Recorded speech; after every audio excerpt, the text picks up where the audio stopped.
பண்டையெல்லாம் பொன் கொழிக்க செய்திடுவோம், அதில் பன்மடங்கு உற்பத்தியை பெருக்கிடுவோம்.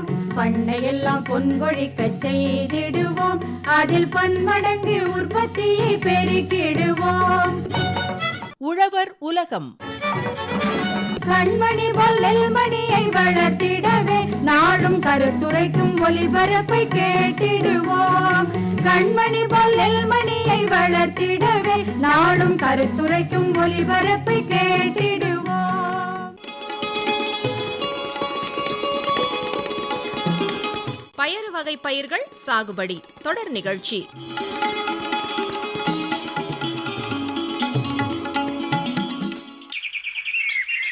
முத்தழகு, புள்ள முத்தழகு. யாரு? செல்வியா? வா செல்வி, உள்ள வா. என்ன அரிசிய சுத்தம் செஞ்சுக்கிட்டு இருக்கியாக்கும்? ஆமா செல்வி, பிள்ளைங்க பலகாரம் ஏதாச்சும் செஞ்சு தர சொன்னாங்க, அதான் அரிசிய சுத்தம் செஞ்சுக்கிட்டு இருக்கேன். முறுக்கு அதிரசம்னு இப்படி ஏதாச்சும் செஞ்சு தரலாம்ல. பலகாரம் செய்ய ஆரம்பிக்கும் போது ஒரு குரல் கொடு, நானும் வந்து உதவி செய்யறேன். ரொம்ப நல்லதா போச்சு, பேச்சு துணைக்கும் ஆளாச்சு, வேலையும் சுலபமா முடிஞ்சிடும். ஆமா, உங்க வீட்ல அந்த வானொலி பெட்டியை எங்க வச்சிருக்கீங்க? அந்த ஜன்னலோரர் அலமாரியில தானே? ஆமா செல்வி, உனக்கு தெரியாதா என்ன? ஆமா, எதுக்காக கேக்குற? அதை ஏன் கேக்குற? நான் வானொலியில வர விவசாய நிகழ்ச்சிய தொடர்ந்து கேட்டுக்கிட்டு வரேன்னு உனக்கு தான் தெரியுமே. ஆமா. இன்னைக்கு என்னடான்னா, நண்பர்கள் நாங்க எல்லாரும் ஒன்னா சேர்ந்து நிகழ்ச்சியை கேட்க போறோம்னு வானொலி பெட்டிய மச்சான் தூக்கிட்டு போயிட்டாரு. அது சரி. அதான் உங்க வீட்ல வந்து இன்னைக்கான நிகழ்ச்சியை கேட்டுக்கிட்டு போகலாம்னு வந்தேன். அதுக்கு என்ன, தாராளமா நிகழ்ச்சியை கேட்டுக்க. இரு, நான் போய் வானொலி எடுத்துக்கிட்டு வரேன். பரவாயில்ல புள்ள, நீ வேலைய பாரு, நான் போய் எடுத்துக்கிட்டு வரேன். ஆகட்டும் செல்வி. அட, நேரமும் ஆயிடுச்சே. ஆமா, இன்னைக்கு நிகழ்ச்சி எதை பத்தின்னு உனக்கு தெரியுமா? தெரியும் முத்தழகு. இந்திய பொருளாதாரத்தில் பயறு வகை பயிர்களின் பங்கு பத்தின விவரங்களை திரூர் வேளாண்மை அறிவியல் நிலைய பண்ணை மேலாளர் முனைவர் துரை நக்கீரன் அவங்க சொல்றாங்க. இரு, நிகழ்ச்சியை வைக்கிறேன்.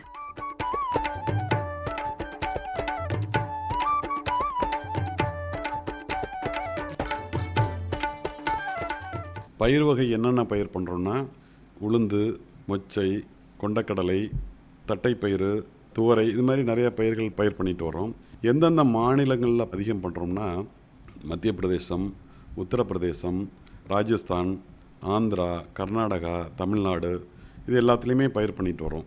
உலகளவு உற்பத்தியை பார்த்தோம்னா 23% தான் நம்ம உற்பத்தி செய்கிறோம். ஆனால் நம்ம வந்து மற்ற பயிர்களை காட்டிலும் இந்த பயிர் வகை பயிர்களில் ஒரு பின்தங்கிய நிலையில் தான் இருக்கும். தண்ணீரை இன்னும் அடையலைங்கிறதா சொல்ல முடியும். உற்பத்தி வந்து அந்தளவுக்கு இல்லை. அதுக்கு பல காரணங்கள் இருக்குது. இது வந்து நம்ம கரீஃப், ரபி, கோடை 3 பருவத்துலேயும் நம்ம போட்டாலும் கூட ஒரு 290 லட்சம் ஹெக்டேர் பயிர் பண்ணுறாங்க. ஆனால் அதுலேருந்து உற்பத்தி பார்த்தோன்னா சராசரியாக ஒரு 850-900 கிலோ மகசூல் கிடைக்குது. ஒரு தனி மனுஷனுக்கு ஒரு நாளைக்கு ஒரு 80 கிராம் வந்து நம்மளுக்கு புரதச்சத்து தேவைன்னு சொல்கிறோம். இது வந்து உலக சுகாதார அமைப்பு சொல்லியிருக்கிறாங்க. ஆனால் நம்ம வந்து சராசரியாக ஒரு 60 கிராம் இருந்தால் கூட போதுமானது. ஆனால் 40 கிராம் கூட நம்ம கொடுக்க முடியாத ஒரு சூழ்நிலை இருக்கிறோம். இதுக்கு வந்து பல காரணங்கள் சொல்லலாம். பல காரணங்களுங்கும்போது காலநிலை மாற்றம்னு சொல்லலாம். அடுத்தது வந்து பார்த்தோம்னா சரியான விதையை பயன்படுத்தாத இன்னொரு காரணம் சொல்லலாம். சரியான பயிர் எண்ணிக்கை பராமரிக்காதுன்னு ஒரு காரணம் சொல்லலாம். அறுவடை பின்சார் நேர்த்திகளை சரியாக கடைபிடிக்காதுன்னு ஒன்று சொல்லலாம். இந்த அறுவடை பின்சார் நேர்த்திகளை பொறுத்தளவு நம்மளுக்கு வந்து 6-8% இழப்பு ஏற்படுதுன்னு சொல்கிறோம். ஒரு 4-5 மில்லியன் டன் வந்து இதிலேயே போயிடுது. நம்மளுக்கு வந்து எவ்வளவு தேவை, புரதச்சத்து தேவை அப்படின்னு பார்த்தோம்னா, இந்தியாவில் உள்ள மக்கள் தொகைக்கு 29 மில்லியன் டன் நம்மளுக்கு தேவை. ஆனால் 19 மில்லியன் டன் தான் நம்மளுக்கு கிடைக்குது. சராசரியாக பார்த்தோம்னா 19 மில்லியன் டன் தான் கிடைக்குது. இது இல்லாமல் நம்மளுக்கு வந்து இன்னும் ஒரு 10 மில்லியன் டன்னை வந்து நம்ம வெளிநாட்டிலேருந்து இறக்குமதி பண்ணக்கூடிய ஒரு சூழ்நிலை தான் இருக்கும். பெரிய ஒரு மக்கள் தொகையும் பார்த்துட்டு இருந்தோம்னா ஏரியாவும் குறைஞ்சிட்ருக்கு, மக்கள் தொகையும் அதிகமாகிட்டுருக்கு. இந்த மாதிரி ஒரு சூழ்நிலையில் நம்ம பயிர் வகை பயிர்களுக்கு முக்கியத்துவம் கொடுத்து செய்ய வேண்டிய ஒரு கட்டாயத்தில் இருக்கும். இதே வந்து இந்திய அளவில் பார்த்தோம்னா 1.5 கோடியிலேருந்து 2.5 கோடி விவசாயிகள், வேளாண் தொழிலாளர்கள் இந்த பயிர் வகை பயிரை நம்பி இருக்கிறாங்க. 3 சீசன் பயிர் பண்ணால் கூட பயிர் வகையில் சராசரி மகசூல் ரொம்ப குறைவாக தான் வருது. இதுக்கு வந்து பல காரணங்கள் நான் சொல்லியிருக்கேன். இதில் வந்து இந்த புரதச்சத்து அதிகப்படுத்தணுங்கிற ஒரு விஷயத்தில் என்ன நடக்கும்னா, சின்ன குழந்தைங்களுக்கு நோய் வர்றதுக்கு சான்ஸ் இருக்குது. ஒரு 4-5 வயசு உள்ள குழந்தைகள்லாம் வந்து சத்து பற்றாக்குறையினால் இந்த மெராஸ்மஸ்ன்னு ஒரு சொல்கிறாங்க, நோய் எதிர்ப்பு தன்மை குறையுதுன்னு சொல்கிறாங்க. இது மாதிரி நிறையா விஷயங்கள் வந்து நம்ம ஃபேஸ் பண்ணக்கூடிய ஒரு சூழ்நிலை இருக்கிறோம். இதை சரி பண்ணுறதுக்கு அரசாங்கம், மத்திய அரசாங்கமும் சரி, மாநில அரசாங்கமும் சரி, பல முன்னெடுப்புகளை எடுத்து வர்றாங்க, பல ஆராய்ச்சிகளை மேற்கொண்டு வர்றாங்க. இதில் வந்து மத்திய அரசாங்கம் பார்த்திங்கன்னா ஐக்ரிப் ஆன் பல்சஸ் அப்படின்னு ஒரு ஸ்கீம் வந்து தொடர்ந்து நடைபெற்று வருது. அடுத்தது வந்து கிளஸ்டர் எஃப்எல்டிங்கிற ஒரு ஸ்கீம், அதையும் நடைமுறைப்படுத்தி வர்றாங்க. அடுத்தது சீட் ப்ரொடக்ஷன் அண்ட் டிஸ்ட்ரிபியூஷன் ஒரு அமைப்பையும் செஞ்சு எல்லாருக்கும் பரப்பிட்டு வர்றாங்க. தமிழ்நாடு கவர்மெண்ட்டும் வந்து இதுக்கான முன்னெடுப்புகளையும் எடுத்து வர்றாங்க. அதில் வந்து குறிப்பாக இந்த ஒழுங்குமுறை விற்பனை கூடங்கள் மூலியமாக இதனை வந்து நம்ம முன்னறிவிக்கப்பட்ட விலையில் கொள்முதல் பண்ணி அது வந்து விவசாயிகளுக்கு ஒரு சேஃபான விலையை கொடுக்குறாங்க. இது ஒரு விஷயமா இருந்தாலும், அறிவியல் ரீதியாக பார்த்தோம்னா தமிழ்நாடு வேளாண்மை பல்கலைக்கழகம் சில முன்னெடுப்புகளையும் எடுத்துகிட்டு இருக்காங்க. அதில் வந்து புதிய ரகங்கள் கண்டுபிடித்து விவசாயிகளுக்கு கொடுக்கக்கூடியது.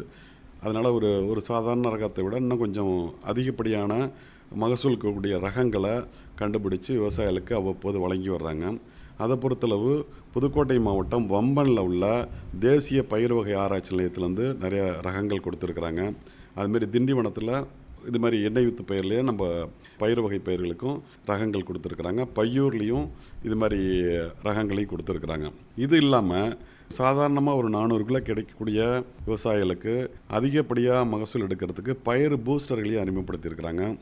அது மாதிரி உளுந்து பயிருக்கு பார்த்திங்கன்னா பயிர் பூஸ்டர் அப்படிங்கிற ஒரு இதை கொடுத்துருக்குறாங்க. இது வந்து 15-20% கூடுதல் மகசூல் கிடைக்கிறதுக்கு ஒரு வாய்ப்பாக இருக்குது. அதுமாதிரி கொள்ளுக்கும் ஒரு பூஸ்டரையும் கொடுத்துருக்குறாங்க. ஸோ இது மாதிரி புதிய தொழில்நுட்பங்களை கடைபிடிக்கிறது ஒரு பக்கம் இருந்தாலும், அறுவடை பின்சார் நார்த்திகளை வந்து நம்ம சரியாக செஞ்சோன்னாவே இதற்கான ப்ரொடக்ஷன் நம்ம உயர்த்திடலாம். அதை பொறுத்தளவு பார்த்தோம்னா இந்த அறுவடை செய்கிறது, அந்த ட்ரோன்கள் மூலம் மருந்து தெளிக்கிறது, ட்ரோன்கள் மூலயமா நம்ம வந்து பூஸ்டர்களை தெளிக்கிறது, அறுவடைக்கு நம்ம மிஷின் கொண்டு அறுவடை செய்கிறது, அந்த மிஷின் மூலயமா ப்ராசஸ் பண்ணி சூரிய உலர்த்தி மூலயமா ப்ராசஸ் பண்ணி அதை பேக் பண்ணி மக்களுக்கு கொடுக்குறது, இது மாதிரி தனியார் துறையில் நிறைய பேர் வந்திருக்கிறாங்க. இது இல்லாமல் நூன்மீல் ஸ்கீம் அப்படிங்கிற ஒரு ஸ்கீமில் பார்த்தோம்னா இந்த சின்ன குழந்தைங்களுக்கு புரதச்சத்தை சரி பண்ணுறதுக்கான சோயாபீன்ஸ் அந்த பவுடரை கொடுத்து உணவு திட்டத்துலேயே அவங்க சேர்த்துருக்குறாங்க. இதெல்லாம் நம்ம மனசில் வச்சுட்டு நம்ம பொருளாதாரத்தில் நம்ம ஒரு தன்னிறைவு அடையணும் அப்படிங்கிற பொறுத்தளவு இந்த பயிர் வகை பயிர்களை நம்ம முக்கியத்துவம் கொடுத்து சாகுபடி செய்யக்கூடிய ஒரு கட்டாயத்தில் நம்ம இருக்கிறோம். இந்த பயிர் திட்டத்தில் தமிழ்நாட்டை பொறுத்தளவு டெல்டா மாவட்டங்களில் முன்னாடியெல்லாம் பார்த்திங்கன்னா கன்னி பொங்கல் அன்றைக்கி அறுவடை செய்வாங்க. அதுக்கு ஒரு வாரத்துக்கு முன்னாடி வந்து இந்த உளுந்து பயிரை தெளிப்பாங்க. அதுக்கப்புறம் ஒரு 60 நாள் 70 நாளில் இந்த உளுந்து பயிர் ஏகபோகமாக விளைஞ்சிருக்கும். ஆனால் தற்போது வந்து மிஷின் அறுவடை செய்கிறதுனால பல இடங்களில் இது செய்ய முடியாத ஒரு சூழ்நிலை ஏற்பட்டிருக்கு. இதுக்கு விவசாயிகளே மாற்றாக ஒரு விஷயம் பண்ணுறாங்கன்னா, இது வந்து சித்திரை பட்டத்தில் உளுந்துங்கிற ஒரு கான்செப்டை எடுத்து அந்த டெல்டா மாவட்டங்களில் பண்ணிகிட்ருக்குறாங்க. சராசரியாக பார்த்தோம்னா 800லேருந்து 1200 கிலோ வரைக்கும் பல விவசாயிகள் எடுத்துகிட்டு இருக்காங்க. இந்த பட்டம் தவறி செய்கிறது வந்து ஒவ்வொருத்தருக்கும் ஒத்து வருமானா எல்லாருக்கும் ஒத்து வராது. வாய்ப்புள்ள இடங்களில் இதை ரொம்ப சரி பண்ணிக்கலாம். சரி, நம்ம சராசரியாக தனிப்பயிராக தான் போடணுமா அப்படிங்கிறது இல்லாமல் வயல் வரப்புகளில் எங்கெங்கே வாய்ப்பு இருக்கோ அந்த இடத்துலலாம் துவரையை வந்து வரப்பு பயிராக பயிரிடுறது, உளுந்து பயிரை வரப்பு பயிராக பயிரிடுறது, இதெல்லாம் நம்ம கடைபிடிக்கும்போது கண்டிப்பாக வந்து அதுலேருந்து சராசரியாக ஒரு 100 கிலோ கூட மகசூல் கிடைக்கும். இதுக்கு பட்டம் தேவையில்லை. நம்ம சாதாரணமாக மற்ற பயிர் போட்டிருக்கும்போது இந்த பயிரையும் பயிர் பண்ணும்போது உபரி வருமானமாக அது கிடைக்கிறதுக்கு ஒரு வாய்ப்பு இருக்குது. அதனால் இந்த மாதிரியான சூழ்நிலையும் மனசில் வச்சுக்கிட்டு, இது வந்து மனுஷனுக்கு மட்டும் இல்லாமல் மண்ணுக்கும் ஒரு வளத்தை தரக்கூடிய ஒரு பயிராக இருக்குது. அதேமாதிரி இதில் எஞ்சியதை வந்து கால்நடைகளுக்கும் தீவனமாக பயன்படுத்துகிறோம். அதனால் இந்த 3 விஷயத்தையும் மனசில் வச்சுட்டு விவசாயிகள் பயிர் வகை பயிர்களை கவனம் செலுத்தி பயிரிடணும்னு கேட்டுக்கிறேன்.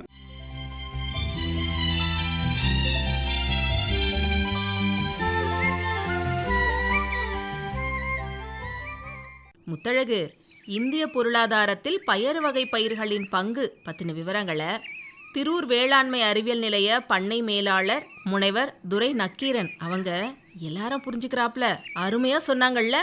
ஆமா செல்வி, இவங்க சொன்ன ஒவ்வொரு விஷயமும் நம்மளை நிறையவே யோசிக்க வைக்குது. மக்கள் தொகை நாளுக்கு நாள் பெருகிக்கிட்டே போகுதே. அப்போ தானிய உற்பத்தியை அதிகப்படுத்தணும் அப்படின்னும் இதுக்காக அரசு எடுக்கிற முயற்சிகளை பற்றியும் இப்போ நான் தெரிஞ்சுக்கிட்டேன். குறிப்பா ஊட்டச்சத்து நிறைந்த உணவு பழக்கத்தோட அவசியத்தை மக்கள் இப்ப நல்லாவே உணர்ந்துகிட்டு வராங்க. அவங்களுக்கான உணவு தேவையை பூர்த்தி செய்ய வேண்டியது நம்ம கடமையாச்சே.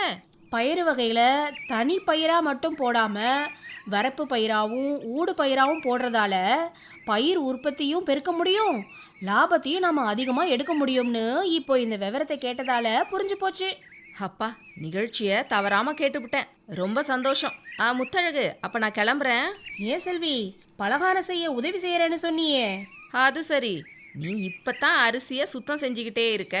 இனிமே நீ அரிசியை மாவாக்கி பலகாரத்துக்கான ஏற்பாடுகள் எல்லாம் செஞ்சு வை. அதுக்குள்ள நான் 10 முறை எங்க வீட்டுக்கு போயிட்டே வந்துடுவேன். அம்புட்டு நேரமெல்லாம் ஆகாது. நீ சொன்னதுக்காகவே சிட்டா பறந்து வேலைகளை பார்க்கறேனா இல்லையான்னு பாரு.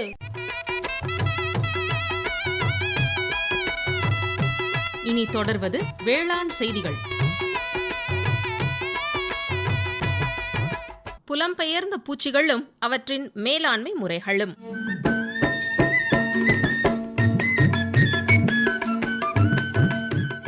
பூச்சிகள் பொதுவாக தமது சூழ்நிலைகளுக்கு ஏற்ப தனது வாழ்விடத்தையும் உண்ணும் பயிர்களையும் கொண்டு தனது வாழ்விடத்தை அமைத்துக் கொள்ளும். ஒரு கண்டத்திலோ அல்லது ஒரு நாட்டிலோ பெரும் பாதிப்பை ஏற்படுத்தி கொண்டிருக்கும் ஒரு சில பூச்சிகள் சில நேரங்களில் இதுவரை தாக்குதல் ஏற்படுத்தாத நாட்டிற்கோ அல்லது கண்டத்திற்கோ புலம்பெயர்ந்து புது இடத்தில் பெரும் சேதத்தை விளைவிக்கும். இவற்றை புலம்பெயர்ந்த பூச்சிகள் என்று அழைக்கிறோம். புலம்பெயர்ந்த பூச்சிகள் புதிதாக அறிமுகப்படுத்தப்பட்ட இடங்களில் அவற்றின் இயற்கை எதிரிகள் இல்லாத காரணத்தினால் பெரிய அளவு சேதத்தை ஏற்படுத்தும். இவற்றை தக்க வழிமுறைகள் கொண்டு நாம் உடனடியாக கட்டுப்படுத்த வேண்டும். இல்லையென்றால் இது நாட்டின் பொருளாதாரத்தை பெருமளவு பாதிக்கும். புலம்பெயர்ந்த பூச்சிகள் விதைகள் வழியாகவோ அல்லது விவசாய பொருட்களை ஒரு கண்டத்திலிருந்தோ ஒரு நாட்டிலிருந்தோ இன்னொரு நாட்டிற்கோ கண்டத்திற்கோ எடுத்துச் செல்லும் பொழுது பரவுகின்றன. இந்தியாவில் முதன்முறையாக ஆப்பிளை தாக்கக்கூடிய மாவு அஸ்வினிகள் தமிழ்நாட்டில் குன்னூர் மலைப்பகுதிக்கு புலம்பெயர்ந்தன. அதனைத் தொடர்ந்து 15க்கும் மேற்பட்ட பூச்சிகள் இந்தியாவில் தஞ்சமடைந்தன. மக்காச்சோள படைப்புழு. தமிழ்நாட்டில் மக்காச்சோள படைப்புழு மக்காச்சோளம் பயிரிடும் அனைத்து மாவட்டங்களிலும் தாக்குதலை உண்டாக்கி சுமார் 60 முதல் 70% வரை விளைச்சல் இழப்பு ஏற்படுத்துகிறது. மக்காச்சோள படைப்புழுக்கள் முட்டை பருவம், புழு பருவம், கூட்டுப்புழு பருவம் மற்றும் அந்திப்பூச்சி பருவம் ஆகிய 4 நிலைகளை கொண்டவை. பெண் அந்திப்பூச்சிகள் இலையின் மேற்பரப்பிலோ அல்லது கீழ்ப்பரப்பிலோ 100 முதல் 150 முட்டைகள் கொண்ட முட்டை குவியல்களாக மொத்தம் 1500 முட்டைகள் வரை இடுகின்றன. இவற்றை பஞ்சு போன்ற பொருளை வைத்து பாதுகாப்பாக மூடி செல்கின்றன. புழு பருவம் 14 முதல் 20 நாட்கள் வரை நீளும். சரியான தட்பவெப்பநிலையில் ஒரு வாழ்நாள் சுழற்சியை 30 நாட்களில் முடித்துக் கொள்கின்றன. அந்திப்பூச்சிகள் ஒரே நேரத்தில் 1500 கிலோமீட்டர் தூரம் வரை பறக்கக்கூடியவையாகும். படைப்புழுக்கள் 10 முதல் 15 நாட்கள் வயதுள்ள பயிர்களில் தாக்குதல் ஏற்படுத்த தொடங்கும். பின்னர் மக்காச்சோள பயிரின் அனைத்து நிலைகளையும் தாக்கி சேதத்தை உண்டாக்கும். ஆரம்ப நிலையில் இலைகளின் மேற்பரப்பை சுரண்டி உண்பதால் சல்லடை போன்று தோற்றமளிக்கும். படைப்புழுக்கள் பயிரின் அனைத்து நிலைகளையும் சேதப்படுத்துவதால் மக்காச்சோள கதிரின் தரம் குறைவதோடு விளைச்சல் இழப்பும் ஏற்படுகிறது. இதற்கான மேலாண்மை முறைகளை தெரிந்து கொள்ளலாம். முட்டை குவியல்களை பொறுக்கி அழிப்பதன் மூலம் முட்டை பருவத்தை கட்டுப்படுத்தலாம். விதை நேர்த்தி செய்வதன் மூலம் படைப்புழு பாதிப்பை ஆரம்ப நிலையில் ஓரளவு குறைக்கலாம். புழுக்களை அழிப்பதற்கு பூச்சிக்கொல்லிகளும் ஒட்டுண்ணிகளும் பயன்படுத்தப்படுகின்றன. கூட்டுப்புழுக்களை அழிப்பதற்கு கோடை உழவு செய்து மண்ணில் வேப்பம் புண்ணாக்கு இட பரிந்துரைக்கப்படுகின்றது. அந்திப்பூச்சிகளை இனக்கவர்ச்சி பொறிகள் கொண்டு கவர்ந்து அழிக்கலாம். இதை சீர் செய்ய தமிழ்நாடு வேளாண்மை பல்கலைக்கழகம் சீரிய ஆராய்ச்சிகளின் வெளிப்பாடாக ஒருங்கிணைந்த மேலாண்மை முறைகளை வகுத்துள்ளன. அவற்றை தெரிந்து கொள்ளலாம். முதலில் வேப்பம் புண்ணாக்கு ஏக்கருக்கு 100 கிலோ என்ற அளவில் இறுதி உழவின் போது இடுதல் வேண்டும். விதைகளை விதை நேர்த்தி செய்ய வேண்டும். இரவையில் தட்டை பயிர், எள், துவரை அல்லது சூரியகாந்தி மற்றும் மானாவாரியில் தீவன சோளத்தை வரப்பு பயிராக 3 வரிசைகளில் விதைக்க வேண்டும். தாய் அந்திப்பூச்சிகளின் நடமாட்டத்தை கண்காணிக்க ஏக்கருக்கு 5 இனக்கவர்ச்சி பொறிகளை வைக்கலாம். பூச்சிக்கொல்லிகளை தெளிக்கும் போது காலை அல்லது மாலை வேளைகளில் தெளிக்க வேண்டும். மேலும் கைத்தெளிப்பான் கொண்டு நடு குருத்தில் படுமாறு தெளிக்க வேண்டும். பயிரின் ஆரம்ப நிலையில் அசாடிராக்டின் லிட்டருக்கு 5 மில்லி அல்லது குளோரான்ட்ரானிலிப்ரோல் லிட்டருக்கு 0.4 மில்லி தெளிக்கலாம். கதிர் உருவாகும் பருவத்தில் பூச்சிக்கொல்லிகளை தவிர்ப்பது நல்லது. இந்தியாவில் முதலில் பொள்ளாச்சி பகுதிகளில் தென்னை மரங்களில் தாக்குதலை ஏற்படுத்தியது தென்னை ரூகோஸ் சுருள் வெள்ளையி. தற்போது தமிழ்நாட்டில் தென்னை சாகுபடி செய்யப்படும் அனைத்து பகுதிகளிலும் இந்த வெள்ளையி சேதத்தை ஏற்படுத்துகிறது. பெண் வெள்ளையீக்கள் ஓலையின் கீழ்ப்பகுதியில் சுருள் சுருளாக நீள் வட்ட வடிவில் முட்டைகளை இடும். 2 அல்லது 3 நாட்களில் வெளிவரும் இளம் குஞ்சுகள் நகர்ந்து தன் ஊசி போன்ற வாயமைப்பினால் இலைகளை துளைத்து சாற்றை உறிஞ்ச ஆரம்பிக்கும். பின்னர் ஒரே இடத்தில் இருந்து கொண்டு இலையின் அடிப்பகுதியில் இருந்து சாற்றை உறிஞ்சி சேதத்தை ஏற்படுத்தும். கூட்டுப்புழு சற்று உருண்டை வடிவத்தில் வெளிர் மஞ்சள் நிறத்தில் இருக்கும். 10 நாட்களில் வெளிவரும் முழு வளர்ச்சி அடைந்த ஈக்கள் கூட்டம் கூட்டமாக இலைகளின் அடிப்பகுதியில் இருந்து கொண்டு சாற்றை உறிஞ்சும். வெள்ளை ஈக்கள் வெளியேற்றும் தேன் போன்ற இனிப்பான திரவம் கீழ்மட்ட இலைகளின் மேல் பகுதியில் விழுந்து கரும் பூசணம் படிய ஏதுவாகிறது. இதனால் ஓலைகள் தற்காலிகமாக கருப்பு நிறமாக மாறி ஒளிச்சேர்க்கையும் தற்காலிகமாக பாதிக்கப்படுகின்றது. ஆனால் பெருமளவில் விளைச்சல் இழப்பு ஏற்படுவதில்லை. இதற்கான மேலாண்மை முறைகளை தெரிந்து கொள்ளலாம். வெள்ளை ஈக்களின் பெருக்கத்தை தடுக்க மரத் தெளிப்பான் மூலம் தண்ணீரை பீய்ச்சி அடிக்க வேண்டும். மஞ்சள் நிற பாலித்தீன் தாள்களால் ஆன ஒட்டும் பொறிகள் ஹெக்டருக்கு 20 என்ற எண்ணிக்கையில் 5 முதல் 6 அடி உயரத்தில் மரங்களின் இடையில் கட்டியோ அல்லது மரத்தை சுற்றி கட்டியோ முதிர்ந்த ஈக்களை கவர்ந்து அழிக்கலாம். பாலித்தீன் தாள்களில் வெள்ளை ஈக்கள் ஒட்டும் பொருட்டு விளக்கெண்ணெய் 3 முதல் 4 நாட்களுக்கு ஒருமுறை தடவ வேண்டும். என்கார்சியா ஒட்டுணிகள் உள்ள தென்னை ஓலை துண்டுகள் அல்லது ஒட்டுணிகளை ஏக்கருக்கு 100 என்ற அளவில் தென்னந்தோப்புகளில் விடலாம். இலைகளில் இருந்து கரும்பூசணத்தை அகற்ற 1 கிலோ மைதா மாவை 5 லிட்டர் தண்ணீரில் கொதிக்க வைத்து அதன் பின் 20 லிட்டர் தண்ணீரில் கலந்து தெளிக்கலாம். வாழை அல்லது சீதா மரங்களை வளர்ப்பதால் என்கார்சியா ஒட்டுண்ணியின் செயல்பாட்டினை அதிகரிக்கலாம். பூச்சிக்கொல்லி மருந்துகளை பயன்படுத்துவதை தவிர்க்க வேண்டும். அடுத்து மரவள்ளி மாவு பூச்சி. இம்மாவு பூச்சியின் இளம் மற்றும் வளர்ந்த பூச்சிகள் நீள்வட்டத்தில் காணப்படும். உடலில் இளஞ்சிவப்பு நிற மாவு துகள்கள் மற்றும் மெழுகு பூச்சுடன் மூடப்பட்டு காணப்படும். பக்கவாட்டிலும் பின்பகுதியிலும் மெழுகு போன்ற நீட்சி இழைகள் காணப்படும். ஒரு பெண் மாவு பூச்சி 500 முட்டைகள் வரை பயிரின் இலை குருத்து, இலை காம்பு மற்றும் இலைகளின் அடிப்பகுதியில் இடும். இம்மாவு பூச்சி 3 இளம் வளர் நிலைகளை கொண்டது. 20 நாட்களில் வாழ்க்கை சுழற்சியை முடித்துக்கொள்ளும். மாவு பூச்சியின் குறுகிய வளர்ச்சி காலமும் அதிக இனப்பெருக்கத்திறனும் பூச்சியின் மேல் காணப்படும் மெழுகு போன்ற பாதுகாப்பு கவசமும் பூச்சிக்கொல்லிகள் ஊடுருவிச் செல்வதை தடுத்து மாவு பூச்சிகளை கட்டுப்படுத்துவதில் சிரமம் ஏற்படுகிறது. இப்பூச்சி தாக்கப்பட்டால் குருத்து மற்றும் தண்டு பகுதிகளில் திட்டு திட்டாக படர்ந்திருக்கும். பாதிக்கப்பட்ட இலைகள் ஒன்றாக இணைந்து கொத்தாக சுருண்டு பந்து போன்ற முடிக்கொத்தாக செடியின் நுனியில் காணப்படும். தீவிர பாதிப்பின் போது இலைகள் உதிர்ந்து வளர்ச்சி குன்றி விளைச்சல் இழப்பு ஏற்படும். தாக்கப்பட்ட செடிகளில் எறும்புகளின் நடமாட்டம் இருக்கும். மரவள்ளி மாவு பூச்சியை கட்டுப்படுத்த அனாகைரஸ் லோபசி எனும் ஒட்டுண்ணி நன்றாக செயல்படுவதாக கண்டறியப்பட்டுள்ளது.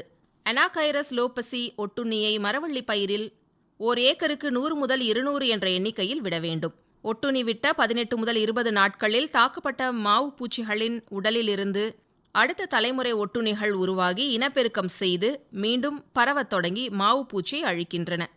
இவ்வாறு ஒட்டுண்ணியின் பரவல் படிப்படியாக அதிகரிக்கும் போது மாவு பூச்சியின் தாக்கம் படிப்படியாக குறையும். இந்த அனாகைரஸ் லோபசி ஒட்டுண்ணிகள் மரவள்ளி மாவு பூச்சியினை மட்டுமே தாக்கி அழிக்கும் திறன் பெற்றது. உழவர்கள் வயலில் ஒட்டுண்ணி விடுவதற்கு 15 நாட்கள் முன்பும் விட்ட பின்பும் பூச்சிக்கொல்லி மருந்து பயன்படுத்துவதை கண்டிப்பாக தவிர்க்க வேண்டும். மேலும் ஒட்டுண்ணிகளை அதிக வெயில் மற்றும் மழை பெய்யும் தருணங்களில் வயலில் விடக்கூடாது. அடுத்து கரும்பில் குருத்து மாவு பூச்சி மற்றும் போக்கோபோயிங் நோய்க்கான மேலாண்மை முறைகளை தெரிந்து கொள்ளலாம். கரும்பு பயிரை சேதப்படுத்தும் குருத்து மாவு பூச்சி 2 முதல் 6 மாத கரும்பு பயிரில் தென்படும். கரும்பின் அனைத்து பகுதிகளையும் தாக்கி சாற்றை உறிஞ்சி பொருளாதார சேதத்தை உண்டாக்கும். மேலும் பூஞ்சான தாக்குதலுக்கு வழிவகுக்கும். கரும்பு மாவு பூச்சி தனது கருமுட்டை பையை தன்னுடன் கொண்டுள்ளதால் பார்ப்பதற்கு நீளமான பூச்சியாக தென்படும். இளம் மாவு பூச்சிகள் மஞ்சள் நிறத்தில் காணப்படும். இவற்றின் மேற்பரப்பில் மெழுகு போன்று காணப்படுவதால் வெள்ளை நிறத்தில் இருக்கும். ஆண் மாவு பூச்சிகள் கூட்டுப்புழு பருவத்தை கடந்து வளர்ந்த இளஞ்சிவப்பு நிறத்தில் 2 வால் இழைகள் மற்றும் இறக்கைகள் கொண்டிருக்கும். பூச்சியின் அனைத்து நிலைகள் கரும்பின் இலை உறைகளிலும் இலை பரப்புகளிலும் இளம் துளிர் இலை கொத்துகளிலும் மறைந்து காணப்படும். பூச்சிகள் குருத்து பகுதியில் கூட்டம் கூட்டமாக தாக்குதலை உண்டாக்கும். அதனால் குருத்து பகுதி வளர்ச்சி குன்றி காணப்படும். கருப்பு எறும்புகளின் நடமாட்டத்தை கொண்டு பூச்சி தாக்கம் இருப்பதை உறுதி செய்யலாம். தாக்கப்பட்ட குருத்துகளில் பூஞ்சானம் வளர்ந்து பாதிக்கப்பட்ட இலைகள் கருப்பு நிறத்தில் காணப்படும். இதனால் ஒளிச்சேர்க்கை தடைப்படும். இதற்கான தற்காலிக மேலாண்மை முறைகள்: கரணைகளை கார்பன்டாசிம் லிட்டருக்கு 2 கிராம் என்ற அளவில் 30 நிமிடங்கள் நனைத்த பின், இமிடாகுளோபிரிட் லிட்டருக்கு 1.5 மில்லி என்ற அளவில் 5 நிமிடம் வரை நனைக்கவும். வயல் ஓரங்களில் எறும்பின் நடமாட்டத்தை கண்காணிக்க வேண்டும். வருமுன் காக்கும் முறையாக வயல் ஓரங்களில் 3 வரிசை வரை இமிடாகுளோபிரிட் 10 லிட்டருக்கு 3 மில்லி அல்லது குளோரான்ட்ரானிலிப்ரோல் 10 லிட்டருக்கு 4 மில்லி என்ற அளவில் தெளிக்க வேண்டும். குருத்து மாவு பூச்சி 10% பொருளாதார சேத நிலையை தாண்டும் பொழுது 20 நாட்களுக்கு ஒரு முறை பூச்சிக்கொல்லிகளை சுழற்சி முறையில் ஒட்டும் திரவம் கலந்து லிட்டருக்கு 1 மில்லி என்ற அளவில் தெளிக்க வேண்டும். பூச்சி மருந்தை தெளிக்கும் போது நடுக்குருத்து நன்றாக நனையும்படி தெளிக்கவும். கரும்பு நட்ட 150வது நாள் சோகைகளை நீக்கி பூச்சிக்கொல்லிகளை தெளிக்க வேண்டும். 2 முறைக்கு மேல் மறுதாம்பு விடுவதை முடிந்த அளவு தவிர்க்க வேண்டும். பொதுவாக புலம்பெயர்ந்த பூச்சிகளுக்கு எதிராக என்னென்ன நடவடிக்கைகளை எடுக்க வேண்டும் என்பதை குறித்து சில தகவல்களை தெரிந்து கொள்ளலாம். புலம்பெயர்ந்த பூச்சிகளை முதலில் தகுந்த வல்லுநர்களை கொண்டு அடையாளம் காண வேண்டும். இப்பூச்சிகள் நமது நாட்டுக்குள் எந்த வழியாக தஞ்சம் புகுந்தன என்பதை கண்டுபிடித்து சட்ட ரீதியான நடவடிக்கைகள் மூலம் மேலும் பூச்சிகள் உள்வரா வண்ணம் அரசாங்கத்திற்கு அறிவுறுத்த வேண்டும். புலம்பெயர்ந்த பூச்சிகளின் தாக்குதலுக்கு பிறகு வெவ்வேறு மாநிலங்களுக்கோ அல்லது வெவ்வேறு பகுதிகளுக்கோ எந்த வேகத்தில் பரவுகின்றன என்பதை தகுந்த ஆய்வுகள் மூலம் நாம் கண்காணிக்க வேண்டும். இவற்றின் வாழ்க்கை சுழற்சி, இயற்கை எதிரிகள் ஆகியவற்றை நாம் கண்டுபிடிக்க வேண்டும். எந்தெந்த நாடுகளில் இப்பூச்சிகள் பெரும் சேதத்தை ஏற்படுத்தி வருகின்றன என்பதை கண்டுபிடிக்க வேண்டும். இப்பூச்சிகளுக்கு எதிராக நமது நாட்டில் தாங்கி வளரக்கூடிய ரகங்கள் இருக்கின்றனவா என்று ஆய்வு செய்ய வேண்டும். இயற்கை எதிரிகள் பெருமளவு இருந்தால் அவற்றை எவ்வாறு அதிகப்படுத்துவது என்பதை ஆய்வு செய்ய வேண்டும். தகுந்த பூச்சிக்கொல்லி மருந்துகளை, குறிப்பாக எதிர்ப்புத்திறன் உருவாகாத பூச்சிக்கொல்லி மருந்துகளை இயற்கை எதிரிகளுக்கு பாதிப்பு ஏற்படா வண்ணமும் உண்ணும் பொருட்களில் எஞ்சிய நஞ்சு இல்லா வண்ணமும் பயன்படுத்துவதற்கு வழி செய்ய வேண்டும். மற்றும் ஒருங்கிணைந்த பயிர் பாதுகாப்பு முறைகளை கடைபிடிக்க வேண்டும். இதுவரை வேளாண் செய்திகள் கேட்டீர்கள்.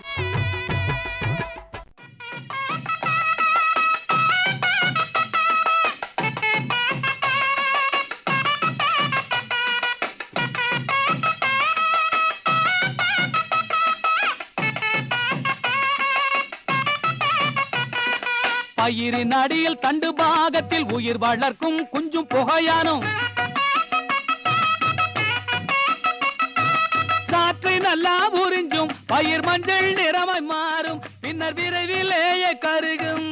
வட்ட வட்டமாய் சேதம் தோன்றும், ஒட்டு மொத்தமாய் வயலும் தீயும். வட்ட வட்டமாய் சேதம் தோன்றும், ஒட்டு மொத்தமாய் வயலும் தீயும். அடிப்பகுதி அழுகும், பின்னர் பயிரும் கீழே சாயும். வட்ட வட்டமாய் சேதம் தோன்றும், ஒட்டு மொத்தமாய் வயலும் தீயும். அடிப்பகுதி அழுகும், பின்னர் பயிரும் கீழே சாயும். கட்டு களம் காணும் கதிரொழக்கு நெல் காணும் இன்னு திட்டமிட்டு பாடுபடும் நெல் விவசாயி. உனக்கு சோலக்குயில் சொல்லுறதே இப்ப ஒரு செய்தி.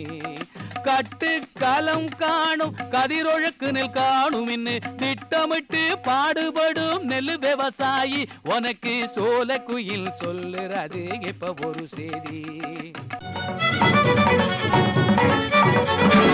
உண்ணும் பொருள் அத்தனையும் விளைத்திடுவோம், நித்தம் உழைப்பால் நில மகளை வணங்கிடுவோம். அமைப்பில் உதவி வி. உஷா. உண்ணும் பொருள் அத்தனையும் விளைத்திடுவோம், நித்தம் உழைப்பால் நில மகளை வணங்கிடுவோம். அமைப்பு எஸ். முருகேசன்.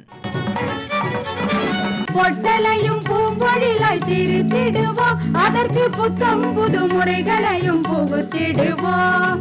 பொட்டலையும் பூம்பொழிலாய் திருத்திடுவோம், அதற்கு புத்தம் புது முறைகளையும் புகுத்திடுவோம். இத்துடன் இன்றைய உழவர் உலகம் நிகழ்ச்சி நிறைவு பெறுகிறது. பட்டி தொட்டி சொர்க்கமாக பாடுபட்டே நம் பாரத சமுதாயத்தை உயர்த்திடுவோம். பட்டி தொட்டி சொர்க்கமாக பாடுபட்டே நம் பாரத சமுதாயத்தை உயர்த்திடுவோம்.